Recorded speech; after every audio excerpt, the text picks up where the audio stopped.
اقسم بالله يا جدعان احنا نستاهل اللي بيجرى فينا لما بنخرج بره بلدنا. ليه؟ الهلال السوداني لما رحنا السودان ضربوا الشماريخ على اللعيبه في قلب التدريب. استقبال زي الزفت في الماتش بقى. بهدله ما بعدها بهدله.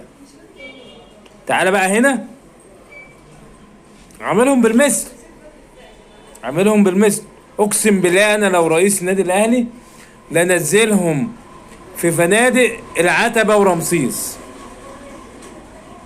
وبعد ما يخلصوا تدريب اوقفهم على النواصي يبيعوا سبح و... ومسك. ما هم بيجوا عندنا يبيعوا كده.